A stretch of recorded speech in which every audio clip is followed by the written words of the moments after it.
Hello, NYWC-ites. I am the administrator of the NYWC message board, Robert Lottie. Till I Collapse 2017 was a great show, and a lot of stuff went down, so let's get on with how it took place. The night began with a suicidal six-way matchup as the Pro Wrestling Maniac Joe Gacy defeated Mouse, Tyler Murphy, Max Caster, Jaden Vallo, and Kit Osborne to earn a shot at the Fusion Championship later in the show. Next matchup, we saw the Extricated's Aiden Bale defeat Spider. Aiden was initially advertised to wrestle Masada. I wonder why he didn't make this one. Next up, we saw the Green Machine, Mike Orlando, with the gorgeous Ali Rex, go one-on-one with the Greek god Papa Don. Papa Don ended up defeating Mike Orlando, and after the match, Papa Don took the microphone, saying he's being tired of overlooked, underutilized, and I forgot what else he kept saying. Eventually, out comes Angelo Andrews and Crusher Dugan, and Angelo puts Papa Don in a crossface, and the referees came out to pull them apart. Up next, we had a six-man tag team action as we saw High Society, King Mega, Flawless Blake Morris, and yours truly, Alex Reynolds. They defeated the Man Bun Jesus, Johnny Radke, Ash Flanagan, and Tinder Tom. I apologize if I got those guys' names wrong. And to High Society, I understand that was a rock version of the late Frank Sinatra's My Way you just came out to. What band sings that? Alex, Blake, King? I hope somebody gives me an answer.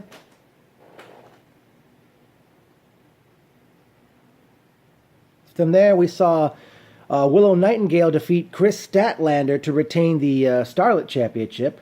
I was very surprised Statlander grabbed the belt prior to the match, ran out of the ring, and ran through the curtain. Up next, we saw Born and Bred, Anthony Lacerra and Jesse Vane defeat The Rep, Nate Carter and Dave McCall, to retain the NYWC Tag Team Championship. It was at that point they went to intermission, and intermission ended, and we came back with the first ever karaoke Jammie Jam in NYWC history. As it was, on one side, it was Randy Summers, Boy Diva Rick Cataldo, J-Red, and Git taking on, representing the Beer Belly Bandits, Bo Pritchard and JT Kaysen, and the Benson Bros, Rad, Brad, and CJ. First, J-Red and Git went first as they were singing Coolio's Gangsta's Paradise. The Benson Bros then sang Afro Man's Because I Got High. I've never gotten high in my life, but I do like that song. 2001. Then Randy Summers proceeded to sing a song from High School Musical, but then Rick Cataldo interrupted him, and Summers started singing Lil' Kim and 50 Cent's Magic Stick. I think Cataldo took the microphone and took over at that point, and Cataldo felt he won, but ring announcer Andy Miller says, wait a minute, it's time for the Beer Belly Bandits to come in the ring. And that included General Romero and Brittany Savage. They come in the ring, and they're doing Def Leppard's Pour Some Sugar on Me. Another great tune. And Bo, JT, Benson's, I don't know if you guys were able to hear, but I was singing along with your songs. And Jessica, who she and her sister Leanne, they both made their return after not being seen at NYWC since going the distance back in June. Jessica decided to get down. But as the bandits were singing, they were attacked by their opponents. So the singing and dancing was over. It was time for the wrestling match, which saw the Benson Bros, Bo Pritchard, and JT Kaysen defeat Randy Summers, Rick Cataldo, J-Red, and Git. After the Summers, Cataldo, and the Bandits had left the ringside area, Born and Bred come out attacking the Bensons and J-Red and Git, as well as J-Red and Git. They took the microphone, and I gotta say, Anthony Lacerra can cut a promo. Lacerra was talking about that at Hotter Than Hell, where both he and Vane got pinned in triple threat singles matches. And they then issued the challenge for House of Madness on Saturday night, October 21st, that they're going to be defending the Tag Team Championship against the Benson Bros and the combination of J-Red and Git in a steel cage. So look at that. We already got a match announced. Up next, we saw the Big O defeat the Pro Wrestling Maniac Joe Gacy to retain the Fusion Championship. Then we saw the Man of Steel Mike Verna go one-on-one with Talon. Verna had taken the microphone prior to the match and mentioned that Rex Lawless was going to be out there watching Talon's every move. And Rex comes out with one crutch and a brace still on his leg. Eventually, I forgot what Talon did to Rex, but Talon got his hands on on Rex's crutch, and he hit Verna over the back with it, and I forgot what he did to him afterwards, and Talon defeated Mike Verna.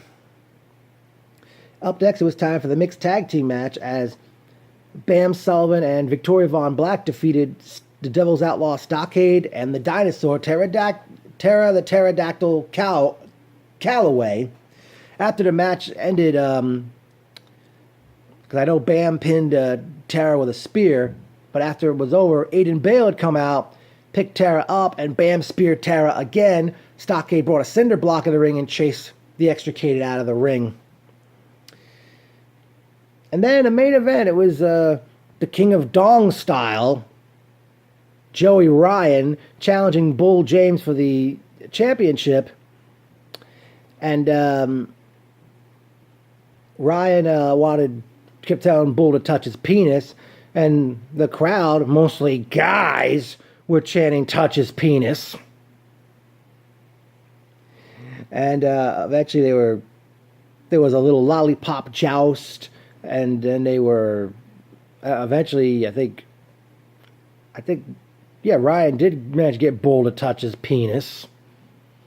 But then all of a sudden, all three, Blake Morris and Alex Reynolds hit the ring, attacked both Ryan and James, and then eventually they both got dick-plexed or cock-plexed.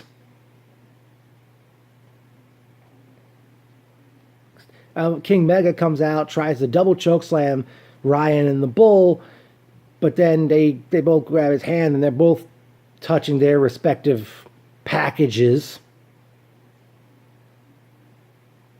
And Bull and Ryan ended up leaving the ring together to end a wild and crazy night of NYWC action, and a great way for them to kick off the fall season. All right, time for the personal notes. It was great seeing Fred, John Kurz, Shane, Forge, Jim Lundis. Lundis, did you lose weight or something else happened? Because something's changed about you.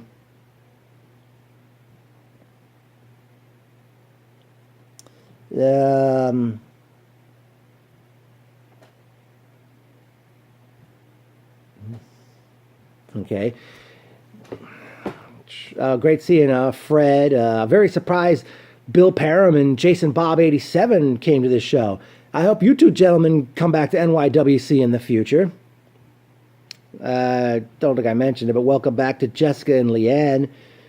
Their first show since June.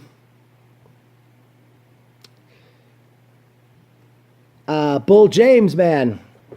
I don't know what's your entrance theme. I don't know what that song is. I don't know what that song you come out to. What's your theme? And I gotta give credit where credit is due.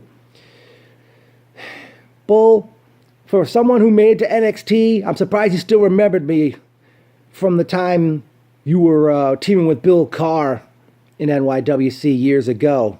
Very surprised you still remembered me after all this time.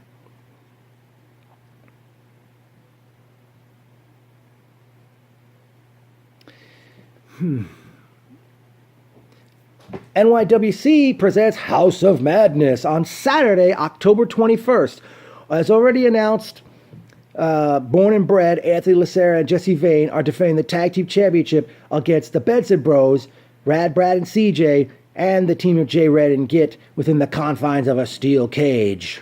Also, I'd like to see Bull James defend the championship against Alex Reynolds. Uh,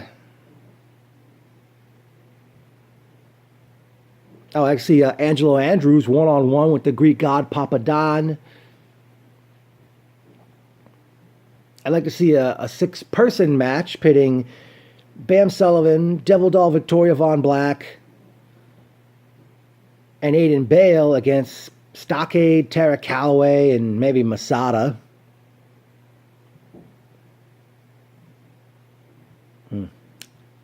Well, okay, yeah, about this, the karaoke Jammie Jam. Bo, JT, as I told you, I think it needs to happen again, obviously with maybe different people involved, different partners for both of you and different opponents. Because I really wish that was a nice way to bring wrestling and karaoke together. But I wish some wrestling promotion out there would have karaoke at a wrestling show. Where people could do karaoke before the show starts, do karaoke at intermission. I want to see any promotion out there do it. Great. After a long cab wait. They told me 15 minutes and it ended up over half an hour. The ladies and I did go down to BK Grasso's and it was so packed. I don't know. We may have to start hitching a ride with somebody after these shows. Or if not, we may think twice about going there again.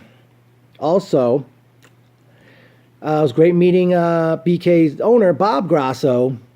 And as I told you when I came out the door, Bob, those chicken quesadillas were great. Yum.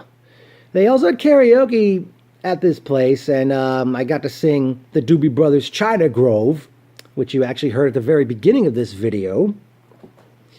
I had another song in the can, but unfortunately, due to the fact I couldn't wait too long because I didn't want to end up missing the final train of the night to go home. I had to leave, so Life is like, what is it? Life is, I forgot the name of the Facebook page that this gentleman, Life is like karaoke, or Life is karaoke. I mean, you have great choice of songs and a great sound system.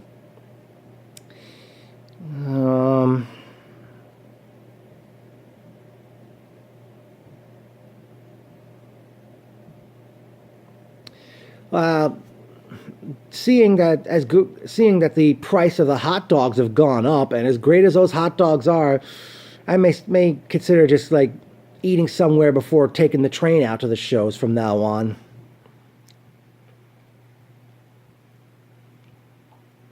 Now,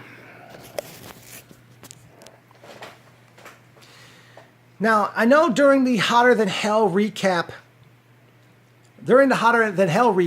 video, I said that I'm considering I'm contemplating taking down the message board. Well, I've made a decision, folks. Seeing that not everyone is on Facebook, not everyone is on Twitter, not everyone is on Instagram, Snapchat, Pinterest. I don't think anybody cares about that anymore, or any other social media outlets yet to come.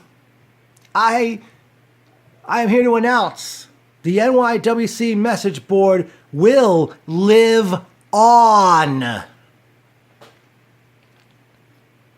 I know I admit it, the message boards are passé.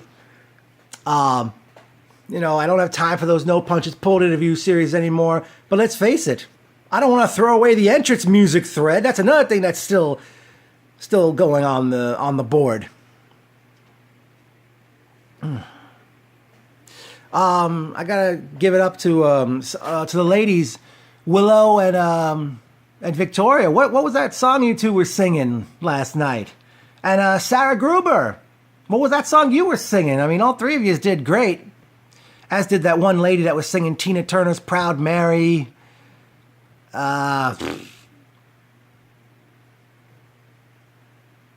Dang it, I forgot other great songs people were singing. But, the place was so damn packed, and, and it was got to only point the finger at the damn cab for taking so long to show up.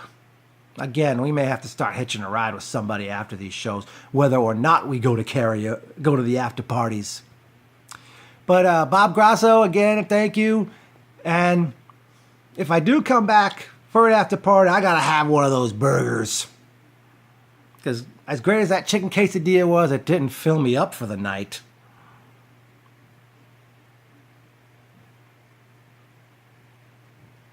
I did one of the Boulevard Bullies. I forgot which one. He sang Meatloaf's 2 out of 3 Ain't Bad. Many of the NYWC were at the after party, and as they were singing their after party theme, which is Aerosmith's "I don't want to miss a thing," Jessica and I danced. And sadly, the ladies both were falling asleep before we left, which I can understand. Now Jessica's got herself a job. That's probably the latest she and her sister ever came to one of the shows. But despite all of that, NYWC, great show. I can't wait for House of Madness Saturday night, October 21st. Whew. I hope everybody, I don't know if anybody noticed the new megaphone that I brought. It came into play, and like I said, hopefully things are going to be great. Even though summer's over, things are heating up in the wonderful world of NYWC. And NYWC rules. Wait, whoa, before I go, sorry. General Romero, I know you tried to get me to buy some Beer Belly Bandit merchandise, and unfortunately, Bo, you didn't have any t-shirts. You know, I'd really like to buy some t-shirts at these shows. You know, I just don't want to end up, ending up broke after these are over. But I sure hope, not only Bo Pritchard, I hope you have them in 2XL, and not only your shirt. I've always wanted one of Stockade shirts, and the Willow Nightingale shirt looks pretty good. I definitely like to. I hope you all have them in size 2XL. I definitely would like to buy them eventually, if you have them at the show. So now I could say it. NYWC rules.